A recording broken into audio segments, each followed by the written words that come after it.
नमस्कार दोस्तों जैसे कि कोरोना या कोविड की वजह से इस वक्त मार्केट में जो है आप लोगों के कई इन्वेस्टर्स के फोलियो जो है 30 से लेके 40% तक जो है नीचे हो चुका है। तो क्या ऐसा हो सकता है या कोई इन्वेस्टर ऐसे होंगे जिनका की फोलियो जो है इस समय जो है 10% से लेके 15% तक ज्यादा रिटर्न्स दे रहे हो, या कोई ऐसा इंस्ट्रूमेंट हमारे पास म्यूचुअल फंड इंडस्ट्री में है कि आपका जो है आपको इस समय भी जो है पॉजिटिव रिटर्न्स मिले। तो इस बारे में हम बात करते हैं। तो आपने एक इंस्ट्रूमेंट के बारे में शायद आपने बात सुना होगा, एक टूल के बारे में, वो है डेट फंड। डेट फंड्स के बारे में आमतौर पे बहुत ही ज्यादा अंडररेटेड है। इसके बारे में बहुत कम बातें होती हैं। आमतौर पर ना तो एएमसी इसके बारे में बातें करते हैं, ना इसके बारे में कोई एडवाइजर्स आपको बताते हैं, क्योंकि इसमें जो कमीशन वगैरह बहुत कम होता है। तो डेट फंड्स आपके फोलियो को जो है इरोड होने से, डूबने से या कम होने से बचा सकते हैं। और ये बहुत ही जो है चमत्कारी फंड जो होते हैं, ये आपको बहुत ज्यादा सेफ्टी प्रोटेक्शन आपको देते हैं। तो इनके बारे में जो है विस्तार से जानते हैं अभी। दोस्तों जरा स्लाइड को जरा ध्यान से देखिए। असल जो इन्वेस्टर इस समय इक्विटी को छोड़ के, म्यूचुअल फंड्स या स्टॉक्स को छोड़ के जो इस समय बैंकिंग की तरफ रुख कर रहे हैं अपने अमाउंट को सेव करने के लिए, उनको जो बैंक ने भी क्या किया कि बैंक ने भी अपने रेट्स जो घटा दिए हैं। यानी कि बैंक खुद नहीं चाहता कि आप वहां पैसा जमा करें, क्योंकि बैंक के लिए भी कोई आइडिया नहीं है। वो जो लोन वो दे नहीं पा रहे हैं, लोन वो किसे दे, लोन की डिमांड नहीं है, इसलिए बैंक ने अपने रेट कम कर। अब आप देखिए लगभग जो है 40 बेसिस पॉइंट के करीब जो है बैंक ने कम कर दिया है। अगर 7 से 45 दिन तक की एफडी है तो उस पर पहले 3 रुपए 30 पैसे या 3.3% मिलता था, अब उसमें 2.90% सालाना के हिसाब से मिलेगा। यहां तक कि जो है 6 महीने से ऊपर उसमें भी जो है सिर्फ 4.40% ही उसमें मिल रहा है, उसमें भी 40 बेसिस पॉइंट की कमी हो गई है। 1 साल की जो एफडी है वो भी जो है 4.40% ही वो रिटर्न्स देगी। 2 साल तक की जो एफडीज हैं वो भी 5.10 ही देगी। यहां तक कि जो है 5 साल की जो एफडीज है वो भी 5.30 ही वो रिटर्न्स इस समय दे रही हैं। उन पे आपको इतना ही रिटर्न मिलेगा। 10 साल तक की अगर आप एफडी कराते हैं तो भी 5.40 यानी कि 5.4% ही आपको बैंक रिटर्न देने को तैयार है, क्योंकि बैंक्स खुद नहीं चाहते कि वो आपको रिटर्न्स दें, खुद वो नहीं चाहते कि आप वहां पैसा जमा कराएं। दोस्तों इस स्लाइड को जरा गौर से देखिए, ये आपको मदद करेगा कि आपने जो बैंक में जो आप पैसा जमा कर रहे हैं इस समय इक्विटी से बचने के लिए, या जो कोई भी और जो एफडीज में आप डाल रहे हैं, तो महंगाई को क्या वो बीट कर पा रहा है, क्या वो महंगाई से ज्यादा है। तो इसमें आप देखिए कि पिछले 30 साल का इसमें रिकॉर्ड है। 1990 में जो महंगाई दर थी वो थी 11%, 1991 में 13%, फिर ये 9, 7, 10, इसमें 3% भी रही है, 5.7% भी रही है। तो आप ये देख सकते हैं कि इस तरह से जो है महंगाई जो है लगातार जो है बढ़ भी रही है, कभी कम भी हुई है। लेकिन एक अगर इसका एवरेज अगर देखा जाए इस समय भी, जबकि कोई डिमांड नहीं है बाजार में, कोरोना से सब लोग जो है लॉकडाउन में है, तो भी जो है महंगाई की दर लगभग जो है 3.5 से 4% के करीब ही है। लेकिन एवरेज जो औसत जो महंगाई दर है वो लगभग 7% के करीब हो रही है।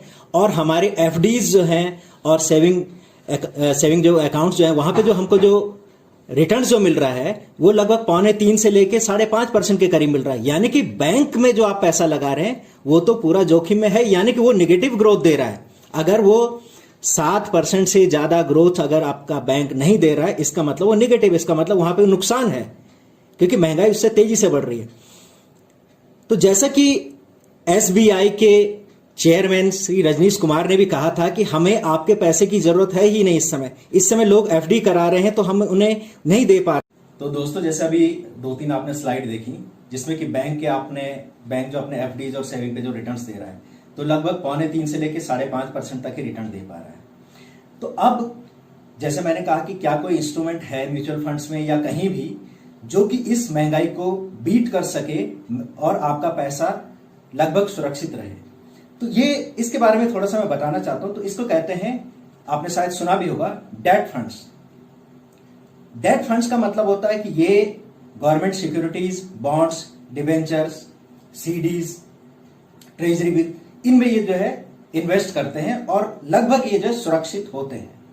जहां पे जोखिम होता है वो मैं आपको बाद में बताऊंगा। आमतौर पर जो क्रेडिट रिस्क को छोड़ के बाकी सभी जोखिम बहुत कम उसमें होता है।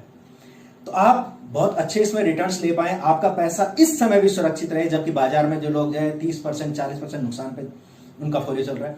तो मैं इस बारे में आपको बता रहा हूं। तो पहले इसकी थोड़ा सा इसका मैं ओवरव्यू आपको दे दूं, उसके बाद बताता हूं कि ये फंड क्या चमत्कार कर सकता है। हाँ तो दोस्तों, जिस इंस्ट्रूमेंट की मैं बात कर रहा था उसे कहते हैं डेट फंड्स। डेट फंड्स के बारे में आपने शायद सुना भी होगा, लेकिन इस्तेमाल बहुत कम लोग इसको करते हैं। लेकिन ये बहुत ही जरूरी एक इंस्ट्रूमेंट है, एक एसेट क्लास है, जिसमें कि बहुत सारे लोग जो है निवेशक, स्मार्ट जो इन्वेस्टर्स होते हैं, वो यहां भी निवेश करके रखते हैं। तो इसकी कुल मिला के 16 कैटेगरीज हैं। आमतौर पे कैटेगरीज जो है 1 से लेकर 16 तक ये बढ़ते हुए ड्यूरेशन के ऊपर है, यानी कि सबसे कम में जो मैच्योर होती है, यानी कि अगर आप देखें तो ओवरनाइट फंड्स पहला वाला, यानी कि इसमें जो गवर्नमेंट के जो बॉन्ड्स, डिवेंचर्स वगैरह सिक्योरिटीज होते हैं, सर्टिफिकेट्स होते हैं, वो एक दिन की मैच्योरिटी के लिए, यानी कि आप यहां पे एक दिन के लिए भी इन्वेस्ट कर सकते हैं। अगर आपको पैसा है आपके पास, आपको उसे पार करना है कुछ दिन के लिए, तो ओवरनाइट फंड एक दिन के लिए, इसकी मैच्योरिटी एक दिन की होती है। ये लगभग जो है सेविंग अकाउंट के बराबर ही रिटर्न देता है, थोड़ा सा ज्यादा ही देता है, 3% के करीब ये नॉर्मली ये देता है। दूसरा लिक्विड फंड्स। लिक्विड फंड में भी आपका अगर होराइजन जो है लगभग 3 महीने के करीब का है, तो उससे थोड़ा ज्यादा है, तो आप लिक्विड फंड में डाल सकते हैं और जब मर्जी इसको जो है निकाल सकते हैं, कभी भी आप निकाल सकते हैं, इसमें कोई एग्जिट लोड नहीं है। तीसरा होता है अल्ट्रा शॉर्ट ड्यूरेशन फंड्स, जो होते हैं ये 90 दिन से लेकर 180 दिन के बीच के होते हैं।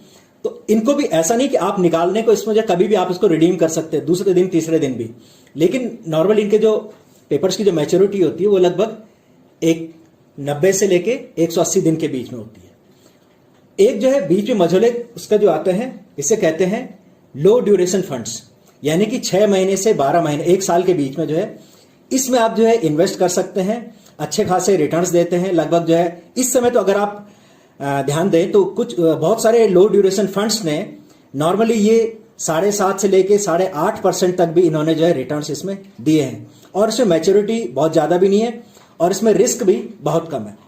अब अगर हम आगे बढ़े तो इस तरह से धीरे धीरे करके जो है इनकी जो है ड्यूरेशन बढ़ता रहता है, यानी कि लॉन्ग ड्यूरेशन, यानी कि 7 से 10 साल, 10 से ऊपर के भी होते हैं, गिल्ड फंड्स होते हैं। इसमें से जो रिस्क कैटेगरी है जिसको कहते हैं क्रेडिट रिस्क फंड्स, ये आमतौर पे कुछ ऐसी कंपनी के पेपर्स में भी ये निवेश करते हैं जिनकी रैंकिंग थोड़ा कम होती है, यानी कि जिस तरह की रैंकिंग होती है B या AA या इससे नीचे की भी रैंकिंग के वो कंपनीज होती है जहां पे कि ये जो है इन्वेस्ट कर सकते हैं, तो उसके रिटर्न्स भी ज्यादा आ सकते हैं, लेकिन इसमें रिस्क फैक्टर इसमें छिपा हुआ होता है। तो नॉर्मली हम इसमें जो है आप तभी निवेश करें जबकि आपका जो रिस्क एपिटाइट जो है ज्यादा हो, वरना मेरा आपको जो है रिकमेंडेशन रहेगा कि आप इन पहले 4 फंड्स में आप करें, यहां पे खासतौर से लो ड्यूरेशन फंड्स जो होते हैं और शॉर्ट ड्यूरेशन तक के, 1 से 3 साल तक के। दोस्तों अभी तक मैंने इनका ओवरव्यू दे दिया है डेट फंड्स का, तो अब मैं जल्दी जल्दी आपको एक कंपैरेटिव स्टडी दिखाता हूं कि ये डेट फंड्स कितने चमत्कार कर सकते हैं और कितना बेहतरीन आपको रिटर्न्स दिखा सकते हैं। इसके अलावा इक्विटी जब मार्केट जब इसमें डूब रहा है या कम हो रहा है, इस समय भी वो जो है पॉजिटिव में कैसे बेहतरीन रिटर्न्स दे रहे हैं, वो मैं आपको यहां पर दिखाता हूं।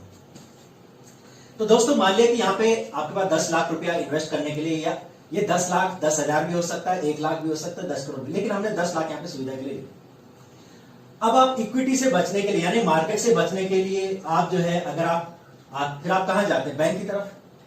बैंक इस समय सेविंग पे जो है, डिपॉजिट्स पे जो रिटर्न्स दे रहा है 2.75, एफडीज पे वो जो रिटर्न्स दे रहा है 3% से लेके 5.4%, 5.4% भी उसके लिए अगर आप इसको 5 साल से ऊपर या 10 साल तक इसको रखते हैं, तब आपको 5.4% इसके रिटर्न्स देता है। लेकिन जो मैंने कहा कि डेट फंड्स जिनकी मैंने आप बात की थी, माने कि एक औसत, एक जो एवरेज डेट फंड, कोई लो ड्यूरेशन डेट फंड है या शॉर्ट ड्यूरेशन डेट फंड है, वो भी लगभग जो है 7.5% से लेकर 8.5% तक जो है रिजल्ट्स को दे। आप इसको गूगल में वेरीफाई कर सकते हैं, मनी कंट्रोल वैल्यू रिसर्च की साइट पे भी आप जो इसको, या एनएससी की आप इसको वेरीफाई कर सकते हैं कि ये कितना रिटर्न्स दे रहा है। तो मैंने बिल्कुल कंजर्वेटिव, कम से कम मैंने लगाया इसमें कि 7.5% इसमें रिटर्न्स दे रहा है। इक्विटी को हमने इसमें छोड़ दिया क्योंकि मार्केट लीडर है इसमें।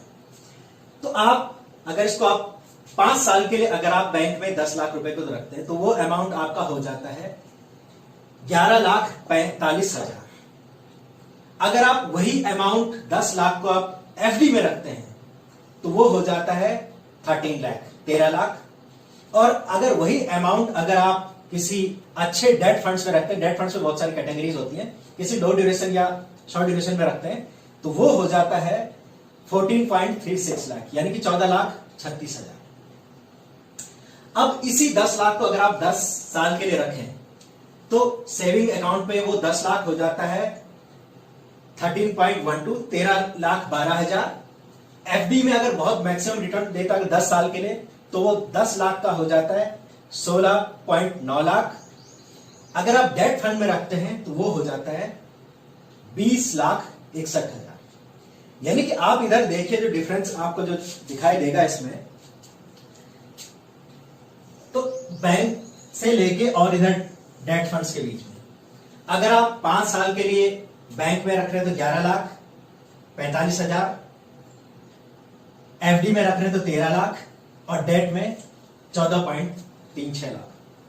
10 साल के लिए रखते हैं तो बैंकिंग सेविंग अकाउंट में 13.12 लाख, एफडी में लगभग 17 लाख और डेट फंड्स में लगभग 20.61 लाख।